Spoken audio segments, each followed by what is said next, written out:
203 days until Christmas. 203 days. Just enough time to get everything done before the festivities begin. Things like shopping, baking, decorating, planning, scheming, shoveling, etc. And baking. Did I say that already? Speaking of baking, did you see the cookies back there?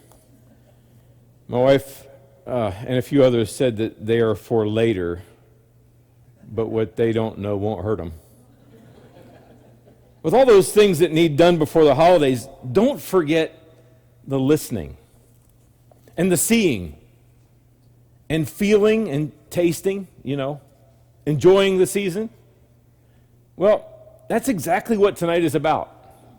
Enjoying, remembering, treasuring those feelings of warmth while surrounded by the coldness of this world. The warmth of family, friends, familiar songs, scriptures that describe what this season is all about. That is what's on the agenda tonight. So settle in, get comfortable, shut out the cold and the business of life from our minds, and more importantly, from our hearts, while the Oak Grove Bell Choir takes us down a familiar path of memories and sounds that we usually don't get to experience in June. But why not? Let's defy the normal and ignore the voices telling us we're out of season. Let these good, comforting sounds of the season of Christmas take us away for a bit, just for the fun of it.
Yeah, that's a good start. This is going to be great. I think I'm going to get a little bit more comfortable. Maybe wrap up in a little bit of a blanket here. Yeah, this is pretty good. Settle in for more of these sounds of Christmas traditions. Wait a minute. I'm missing something. What in the world? Oh, yes. Sharon, can you get me some hot chocolate?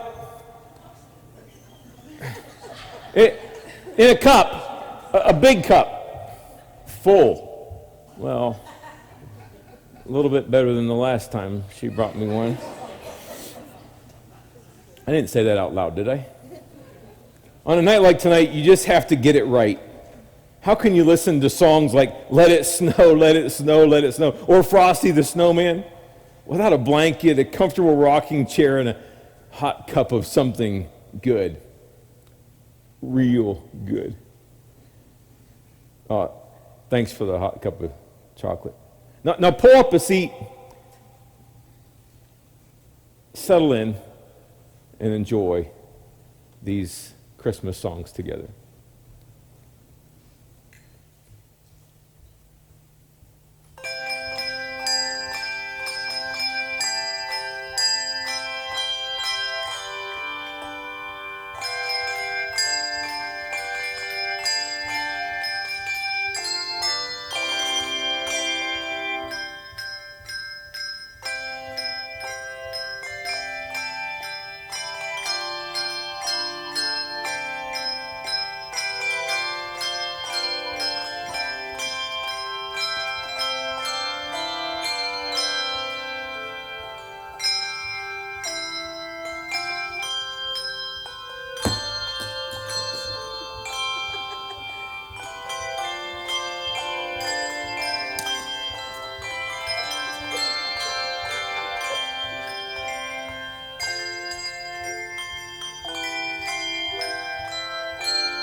That song always brings back the memories. Like the time I first saw Frosty. He was in the produce section of the local grocery store. I really couldn't believe my eyes. I looked directly into his eyes, and they were as black as coal. whoever made him didn't do a very good job because he was looking over the available supply of carrots, apparently picking his nose. As much as I loved making snowmen when I was a young boy, it was so much more fun now with my grandkids or even with some of the kids from church. I can't help but stop every now and then and have a snowball fight.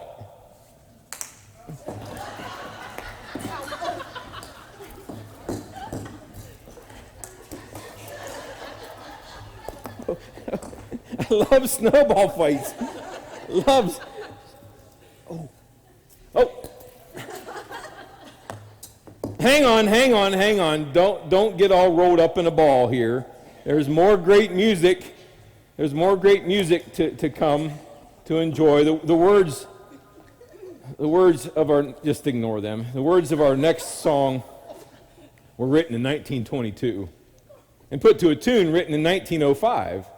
Written just after the great European war that we now call the World War I, it captures the jaunty step of the victorious American soldier who were determined to enjoy life to the fullest, perhaps to make up for those soldiers they knew who didn't make it home from the war. Let's pay attention.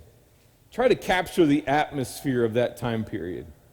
Maybe we can also grasp the importance of thoroughly enjoying every celebration, if for no other reason than to make up for the many celebrations lost for those who provided us with this great opportunity. Listen to the tune, listen to the parade of the wooden soldier.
You know, just maybe, June is a great time to celebrate Christmas.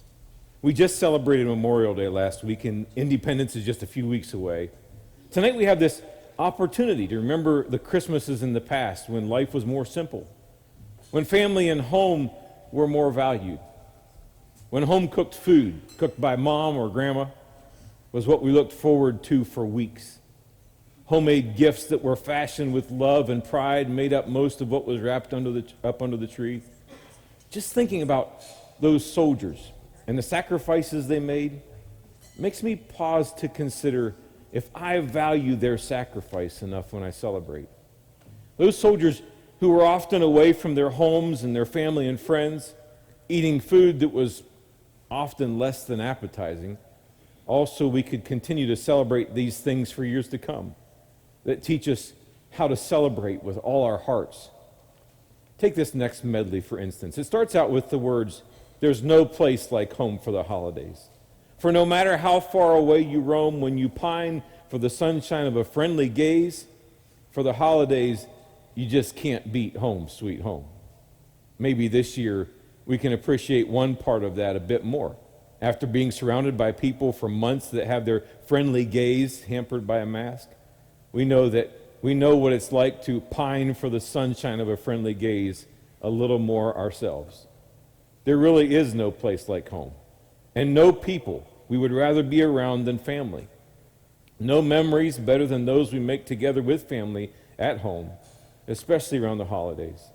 So when these times come around, people all across the country are making the promise, I'll be home for Christmas, and dreaming about walking in a winter wonderland. Listen, do you hear them? The sleigh bells, I mean.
thought of being home for Christmas brings memories that are less than peaceful than the mental picture created by the words walking in a winter wonderland.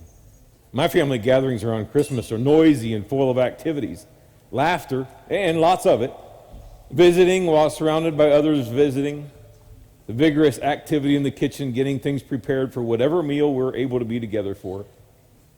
It's just not that quiet and peaceful setting that's often conjured up by most of our Christmas songs. I said most because of this next song. It's noisy, full of exciting things and activities, but this song is probably one of those most well-known holiday songs around. Jingle Bells is the one song that just captures the picture of fun-filled Christmas gatherings, using phrases like, "Oh, what fun it is," and "dashing through the snow," or even, "What fun it is to laugh and sing." It really does present the picture of a lively gathering with special people. Could it be, though, that hearing the song Jingle Bells played by the bell choir tonight might just be the perfect sound of the season? Really, think about it. The chiming of the bells, playing the notes of Jingle Bells, along with the constant activity of the players as they ring the correct bell at just the right time, some of them mastering several bells through the song. Just watching them makes me just shake my head. But to hear them talk about it, they're having a blast. Or should they say, "Oh, what fun it is"? Well, anyway, enjoy.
So much about our Christmas traditions is steeped in imagination, or in modern terms, fantasy.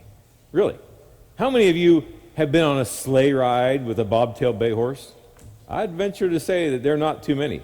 Well, we can all sing with our imagination about it, but imagining a sleigh ride through the snow is fairly easy to do. But it takes some real skill to sing about Rudolph the Red-Nosed Reindeer with an imagination that creates enough reality to inspire the kind of singing and celebration that really has made the mythical figure of Rudolph the Red-Nosed Reindeer go down in history. It isn't really the red-nosed reindeer that's important in our historical remembrances. It's the love of the people you sing it with that creates the memories. I can't remember a single time that I dreamed of singing about a reindeer with an inflamed nose, but I have repeatedly dreamed, awake and asleep, about singing this song and others with people I love dearly. Most often at the top of our lungs. Not always singing on key either. As I get older, I find there are times that I struggle remembering the names of the other 8 reindeer. Apparently, it takes an inflamed nose to make me remember a name. However, none of that really matters when I'm singing this song with family and friends. In fact, the more there is confusion about the names of the rooftop ramblers while singing about them, the better. Trying to list all 8 names in order often brings about a bit of laughter, which is one ingredient that makes our celebrations go down in history.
Our next song is the old carol called "I Saw 3 Ships." If you research the origins of this song, you will find several different possibilities available for discussion. Some believe that it was written in 1833 because that is when it was first published. But others seem to place its origin in Germany as far back as the 12th century. Then, to add to the discussion, you might ask the question, what are the ships and how could they sail into landlocked Bethlehem? This question has a few different possible answers as well, ranging from the coat of arms of good King Wenceslas II of Bohemia, which included a rendering of azure 3 galleys argent. Another possible answer is the camels of the Magi, that were often referred to as the ships of the desert. Most often today, it's explained that the ships were referring to Joseph, Mary, and Jesus. Those who espouse the belief that the song was written in reference to the camels of the Magi also believe its origins are from the 12th century, and that the song was penned to celebrate the message brought to Germany by the Magi after they left their visit with Jesus and traveled the known world spreading the news of what they believed about the Christ child.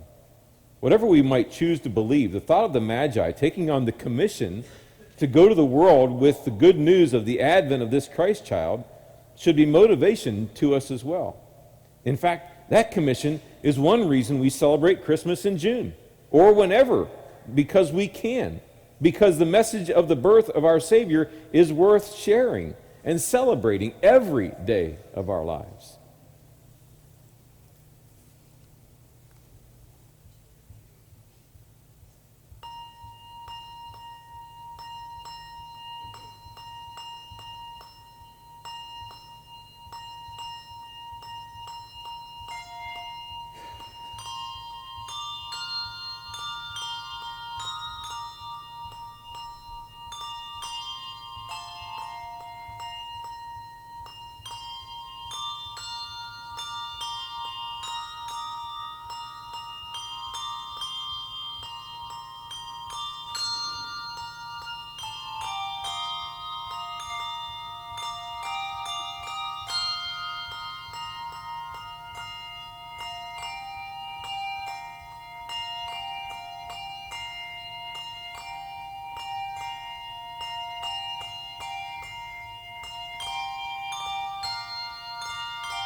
We all have differing and various feelings about Christmas.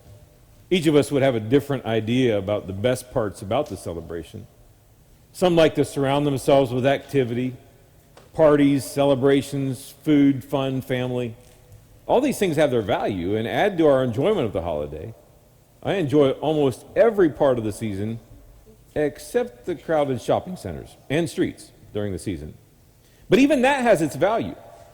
In the middle of all the hustle and noise, we have an opportunity to be the peaceful, smiling face, reminding people about the real meaning of the celebration. I think that might be the purpose of the song that we are going to enjoy next. It starts off with a bit of a prelude with the words, "Christmas makes you feel emotional. It may bring parties or thoughts devotional. Whatever happens or what may be, here is what Christmas means to me." The song then describes a scene of celebration that sounds wonderful, complete with all the fun things that are so special about the season. But then it brings us back to pausing in the middle of the activities to hear the bells, silver bells of Christmas, the bells that remind us of what we are supposed to be focused on throughout our lives, ringing out the news of Christmas on December 25th or June 6th or any time in between, the news that Jesus Christ is born. So then the next time you find yourself getting tired of the noise and commotion around you, stop. Hear the bells. Remember that even in the doing of things that you don't particularly enjoy, there is the overpowering reason of the season. When you leave here tonight and find that you must clear the snow off the windshield of your car before driving home, and you must wait for a while before the heater warms up the car, it's just part of the whole picture, so smile. Make a snowball to throw it past Randy when he walks out. But for now, just enjoy the sounds of the bells playing silver bells.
Silver bells? They look more like brass bells to me. Really, I'm serious. Well, kind of. When I hear about silver bells, I have an expectation to see silver bells. Have you ever gone to a restaurant and ordered something more because of the picture than the words? And then when it was placed on the table in front of you, didn't you judge how it looked in comparison to what you saw in the picture? There were expectations that you had formed in your mind, and you wanted those expectations to be matched or even exceeded. And the longer you wait for it to be brought to your table, the more you want those expectations to be exceeded. Imagine living in the time before the advent of the Christ child. In the lives of those who had heard the prophecies all their lives, there was an expectation developed through much description from various sources. Quote, born to set thy people free, unquote. And, quote, hope of all the earth thou art, unquote, are words that give us a picture of the importance of this Advent season to those who are waiting expectantly for him to arrive. Like the words of the song, Come Thou Long Expected Jesus, because it brings awareness to the oxymorons that are part of the expected kingdom. Consider these phrases for a minute. Quote, born a child and yet a king, unquote. And also, born to reign in us forever. Or how about, now thy gracious kingdom bring? Are phrases that really wouldn't be a good description to either the reality of his kingdom or the kingdoms that they were familiar with. A baby who was a king who only reigned in his subjects' hearts or minds. And then to think about a gracious kingdom. What kingdom had they ever heard of that would be considered gracious? Then notice the phrase, by thine own eternal spirit, rule in all our hearts alone. By thine all-sufficient merit, raise us to thy glorious throne. Spiritual rule of our hearts alone. Spiritual rule in our hearts alone. By thy all-sufficient merit, make us worthy of being in your kingdom. These were thoughts that just didn't make sense in their world at the time, or in ours today for that matter. Let the message of this song really sink in as the bell choir plays.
Do you know that when you're waiting for something big to happen, you tend to hold your breath? Waiting with bated breath, we say. When what we are expecting is so important that our lives are put on hold or plans are held loosely, because what we are expecting will change everything, enter now the breath of heaven into our lives.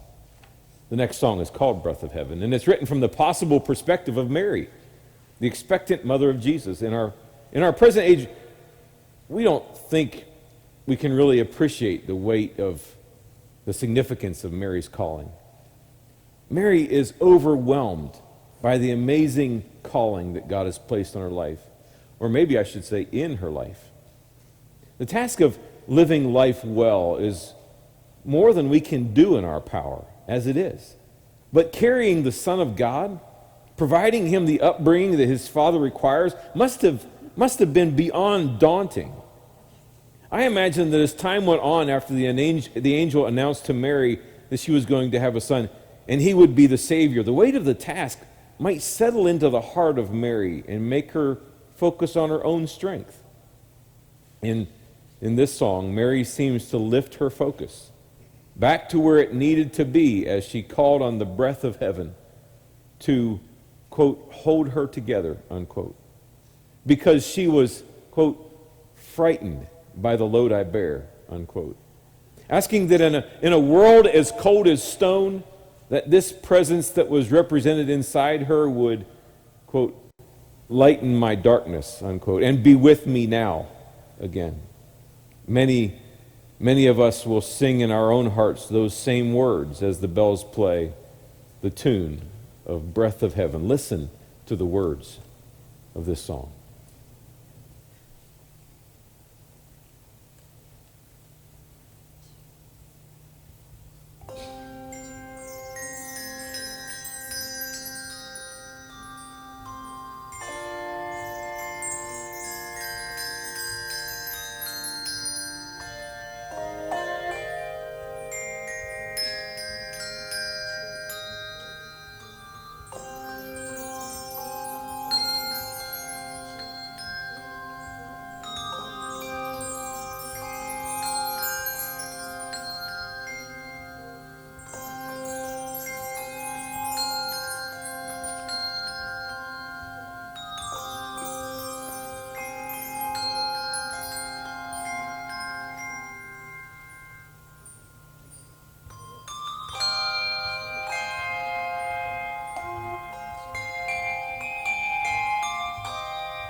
Those last phrases are mind capturing and hopefully heart capturing as well.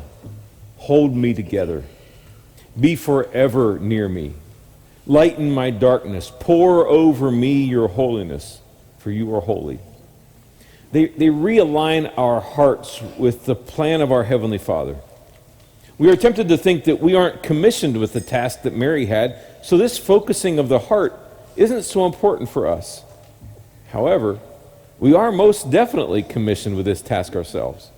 We are called to be his representatives in this dark world, the carriers of his person in spirit form, to bring light to those living in darkness through the presence of his holiness in our lives.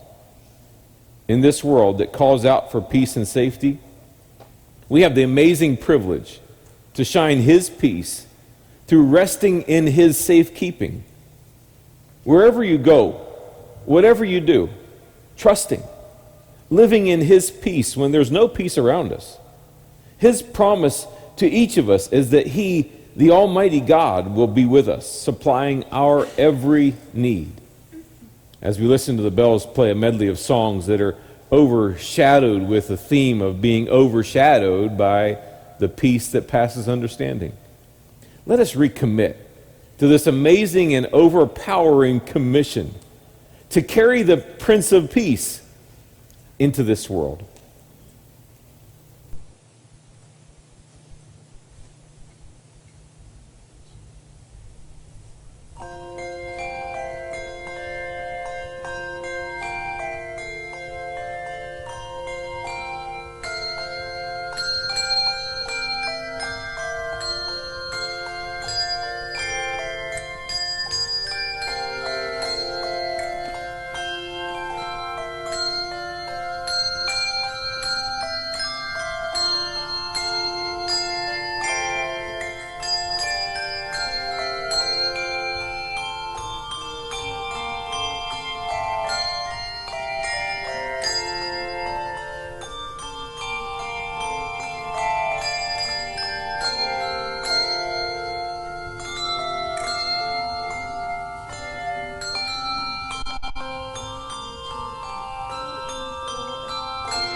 The hopes and fears of all the years,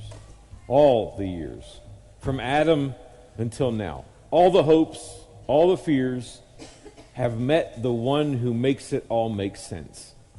In his time, to fit his purpose, to fulfill his plan for each of his people. All the hopes, all the fears are met in Jesus Christ. Imagine Joseph's plans and dreams and on how they were influenced by this new calling. Asked to raise a child that wasn't of his blood, but whose blood would most definitely make Joseph's life eternally different. It's certain that Joseph knew the prophecies. He knew what was foretold. He also knew that all of humanity would hang on this one child. It was now his responsibility to provide for and care for this child. Or was it? The truth is that Joseph needed to learn to trust the plans and the purposes and definitely the promises of God to make the plans and purposes be fulfilled. Listen as the video is played of Joseph's lullaby.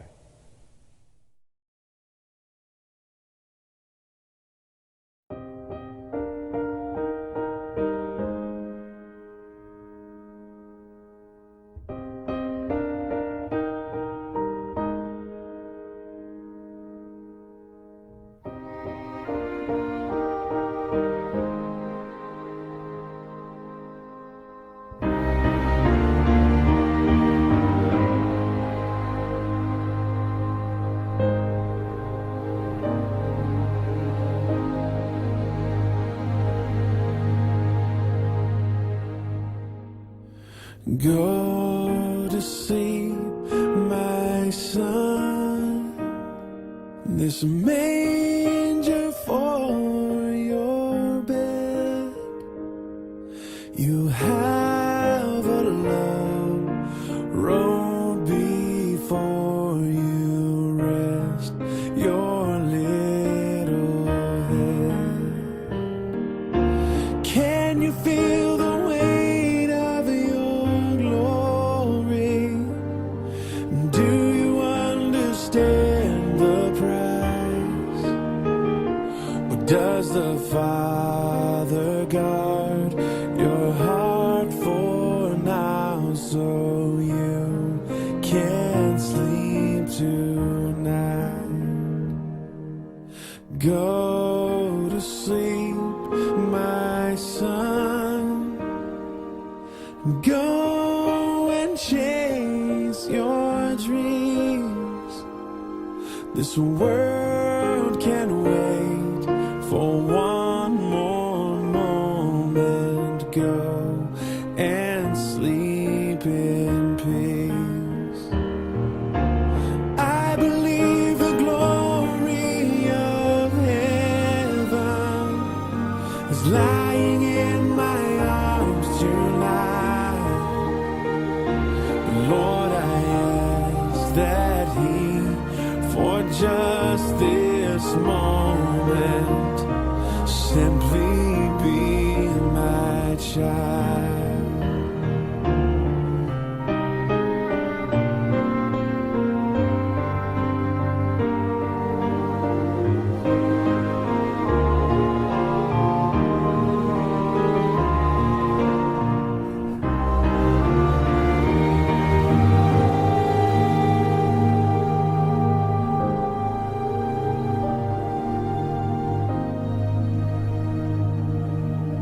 Go to sleep, my son,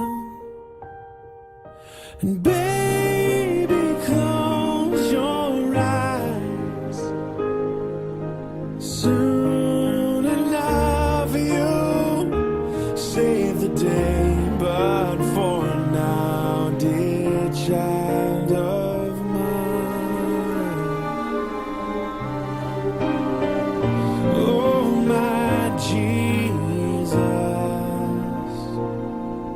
sleep tight.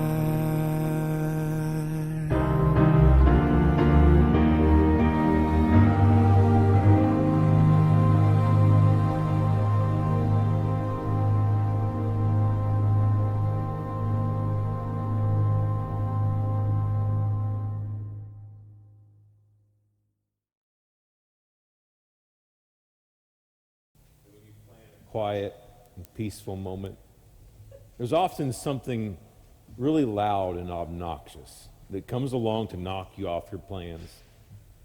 These songs create a picture of a peaceful setting where the world is quiet and still. In fact, in the song, O Little Town of Bethlehem, are the words, how still we see thee lie. Above thy deep and dreamless sleep, the silent stars go by.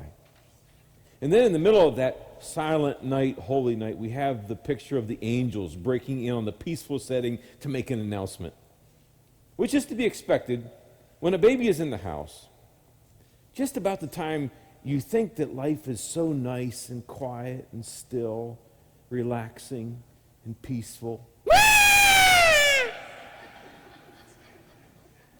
I know. This interruption wasn't a baby crying. It was the angels of heaven shouting out an announcement of a baby, or rather of the baby. Imagine, though, for a minute, quiet, peaceful hillside, sheep quietly resting, maybe a lamb or two gently bleating its comfort next to its mother. And all of a sudden, there's a whole choir of angels blasting the peace to fragments while telling them not to be afraid. I wasn't there during that time, but I can testify to the fact that if a grandbaby arrives in my family at the most quiet and peaceful moments, I want to hear about it. You see, the news is worth the interruption of my peace. Shepherds on the hillside that night were most likely longing for the Messiah to be born. So after the initial thoughts of war against the interrupters of their peace, they must have been practically bursting with joy of this news. Any message that warrants a host of angels to deliver the announcement is worth listening to and then responding accordingly.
I don't know if I've ever heard an angel talk, or sing either, for that matter. Well, except when my granddaughter sang in church a couple weeks ago. But if I ever did hear an angel talk or sing, you'd hear about it. You probably wouldn't even need to be nearby to hear about it. You may not believe this, but I can make some noise. if I was out on a peaceful hillside minding my own business and a bunch of angels attacked my peaceful thoughts, they wouldn't even need to apologize to me for disturbing me. Angels, right there in the sky, scads of them, making the most noise I had ever heard, telling me about something that I had been really longing to hear for all of my life.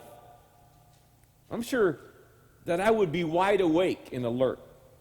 I would be feeling the adrenaline rush and ready to turn the world upside down.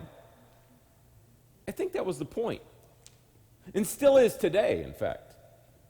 This message is so important that God has commissioned each one of us with this incredible privilege to wake our neighborhood up and tell them the good news. Don't be quiet about it either. Don't worry about keeping it from the people who would threaten to do harm to you or the message. God can handle all that. Just go. Go tell it wherever you go. Go tell it to whoever you meet. Just go. It's that important. Well, I guess it might be okay to wait until after the bell choir is done, but go. And you don't need to wait until after the cookies are served. They can wait. I'll just put them in my car. Don't worry about them. The message is really that important. Go tell it on the mountains.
Shepherds, flocks of sheep, quiet, peaceful hillsides, stables, mangers.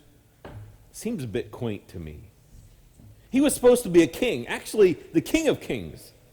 So where are the celebrities, the dignitaries, presidents and kings, royal delegations? For quite a while, the only people who seemed to know about this world-changing birth were just ordinary people. Why would the first people come to worship him be the people without great position or authority? After all, he was the king of the universe. Three magi did show up later. They came a distance that could be argued, but it was definitely a long distance, following nothing more than a star in the sky in their knowledge of prophecy. They understood the significance of the one they came to greet. They brought gifts. They came to worship and to bow in reverence in his presence. He is that important. From shepherds to magi, they are all welcome to worship him. Even when there wasn't room in many lives, he was worshiped by others. Could it be said that we mirror the attitude of the magi and the shepherds in that everything that had been important to them was put aside for a while because this baby, this king, was more important? Or is our attitude much like some in that time that would shove him off in a stable behind the scenes? In the song called We Three Kings, we are told that they traversed afar, field and fountain, moor and mountain, following the direction that they believed God had sent to them to lead them to the Savior, risking the possibility of their valuable gifts being stolen. They didn't allow anything to get in the way of worshiping this long-awaited King, not just on Christmas Day, or even through the Christmas season, but every day, each moment, all our gifts, all our time. As it is often said, truly wise men still seek him with all their hearts.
Born in that little town, no fanfare, no national holiday, no grand announcement except to lowly, ordinary people, points us to the significance of the personal Savior.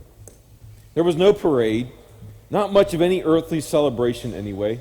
But what about the place this baby had been before his coming to earth? The next song references the throne and kingly crown that the Son of God left behind in his real home.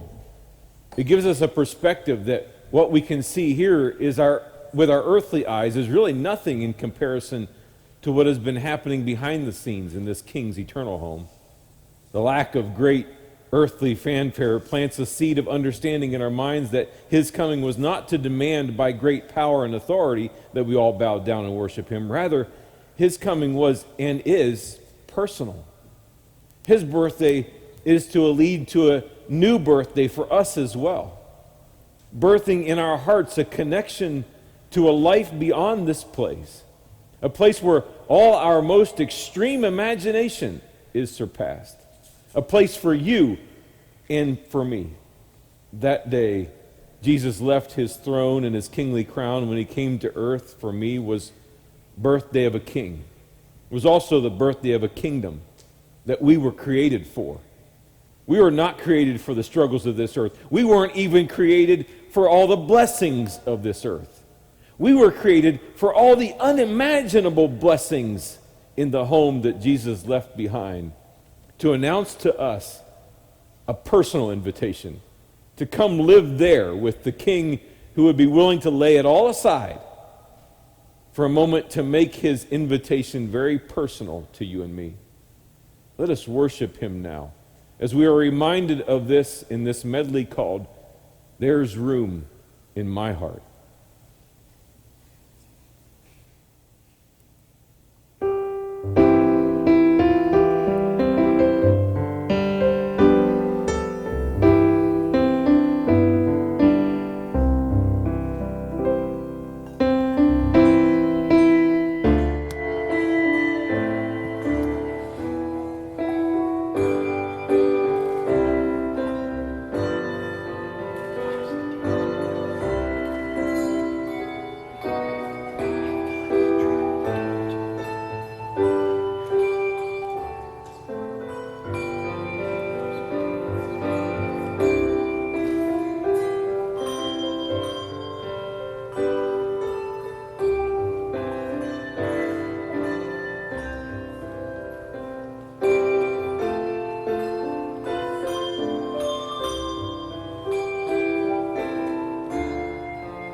Here we are, though, in June, not December, in a world that is far from that unimaginable place of Jesus' eternal kingdom, surrounded by hate and greed, selfishness, and earthly ambitions, tasked with the impossible command to be his light in the middle of the darkness around us.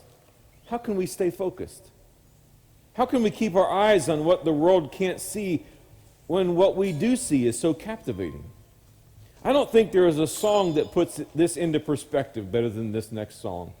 In the first verse is an indication that maybe the repetition of our annual celebration has created a bit of melodramatic habit instead of real, heartfelt, life-changing worship of the life of the seasons.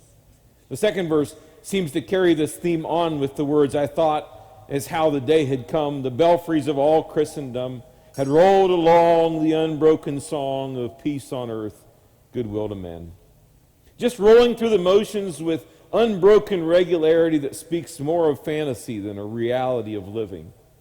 Then the third verse stamps this rut even deeper in our boredom with the words, till ringing and singing on its way, the world revolved from night to day. A voice, a chime, a chant sublime of peace on earth, goodwill to men.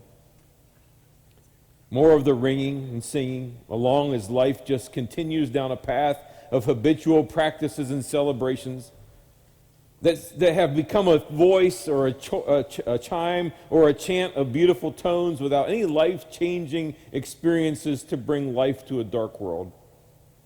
This world is full of fighting and clamoring over the sacred, obliterating the divine, killing the priceless, destroying the beautiful, with wars and plagues and greed and hate.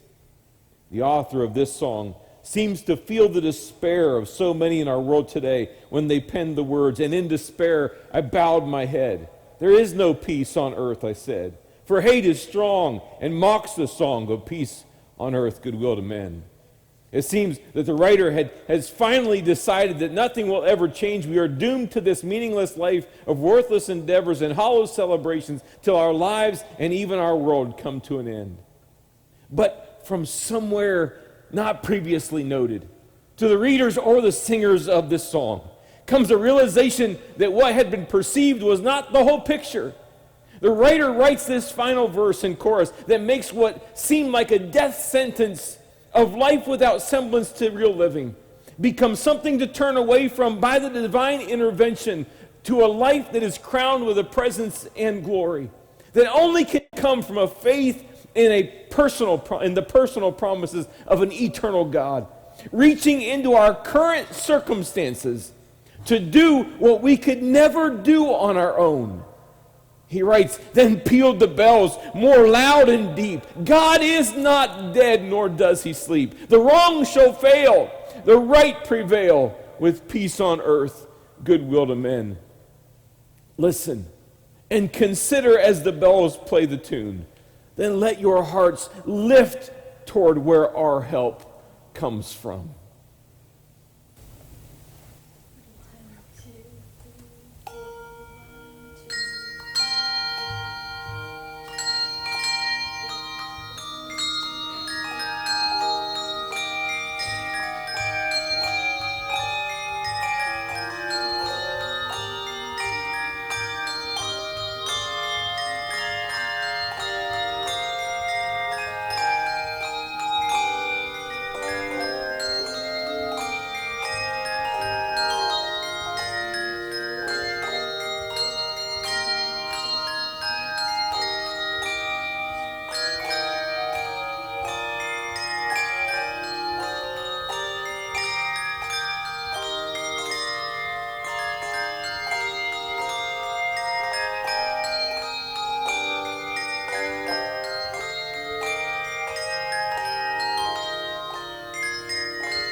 That is the reason and the purpose for celebrating Christmas.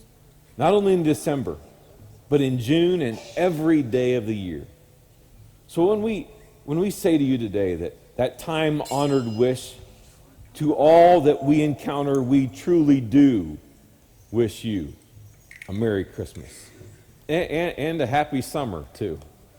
Because God is not dead, nor does he sleep. The wrong will fail.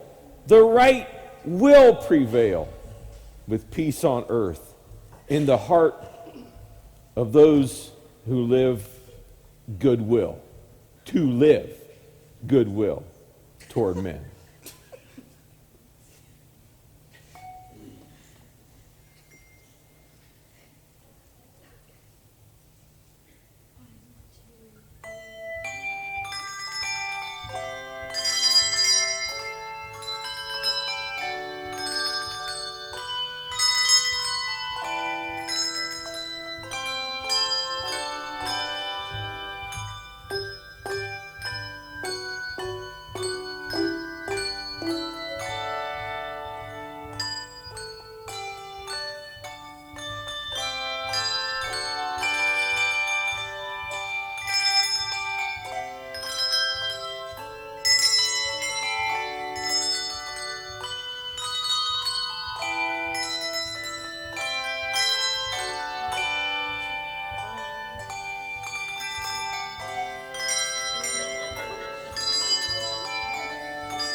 Wish you a Merry Christmas and a happy summer.